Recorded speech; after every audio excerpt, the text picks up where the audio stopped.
How's it going? Today I'm going to be talking about how I like to make my knife sheaths. And so the first thing that I like to do is, I really like to put my knife down onto a piece of paper, and then I like to draw out where I want the top of the sheath to meet the knife. So how much of the knife is going to be sticking out of the sheath itself. And then from there, I just like to draw out and see what kind of design I'd like to have, how wide or tall I want it to be, and then I'd really just go from there. I just kind of see what I like, what's gonna look good, and then after that, I will cut out two pieces like I did here, and then just make sure that they fit together pretty well. And if one's a little bit bigger than another one, as long as the little one fits it, you can still do trimming after it's all said and done. But after that, I'll put my knife down. Let me switch the camera around. So you can see I've already started drawing on this one, but you can put your knife down. So say this is your knife. I'd put it down to the bottom, and then I'll take my compass and I'll go around. And then, so I'll put this at almost the bottom, but in reality, whenever it's sewn, it's not going to be touching the very bottom because it's already going to be too tight at the bottom. So you want to put it up a little bit more because that's a little bit more realistic. And then from there, you can draw your lines. So you're not going to want to go right up next to the knife, but you're going to want to go a little bit further out, because if you go right up next to the knife, your knife's not going to fit.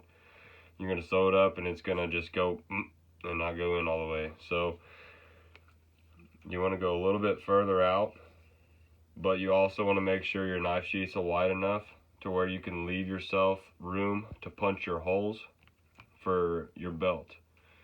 Because sometimes, and I've done this before with the first one that I ever made, I made it too small, and then I didn't have any room for my belt loops holes, and it was already too close here and too close over here. I was really just pushing it because I was inexperienced with it, but now I kind of got the logistics, and once you get the hang of it, it's really not all that hard. So I just started freehanding this one, and then after I wet this and start carving it out, I'll get back with you on what I'm going to do next.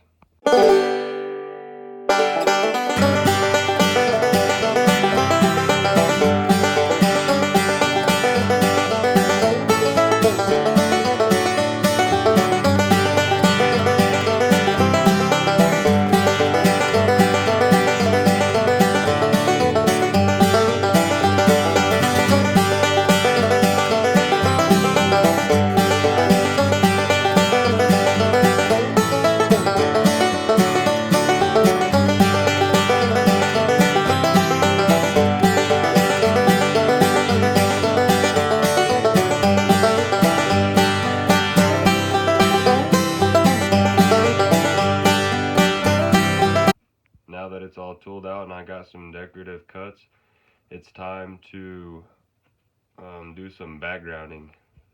And then after we background it, we can do all of the dies, and then it'll be ready to get glued and sewn on.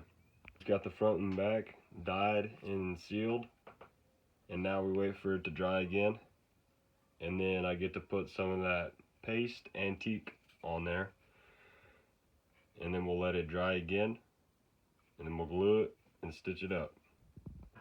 Now it's freshly antiqued, and we have to wait for it to dry again. The antique is all dry. Now we're gonna glue these two pieces together, but whenever I do that, I won't glue the middle because of course that's where your knife's gonna go. So what I like to do is I go around the sides, and then I'll do a little bit inside of here, because that's all you're gonna have right here is your holes that are punched, and it's gonna be sewn from here all the way around anyways, so it's not like you're opening this up. So it just gives it more support whenever it's glued. But I won't glue this top piece because your knife's going in there, and then none of this is going to get glue either. That's about how much I like to do, and I'll do it on both sides so it gets good contact with each other, and then it can stay even better than if you just do one side. Now I'll put them together and I'll sew them together. Got in a little fight with the sewing machine, but it's all sewn up now, and it's time to punch some holes for the belt loops.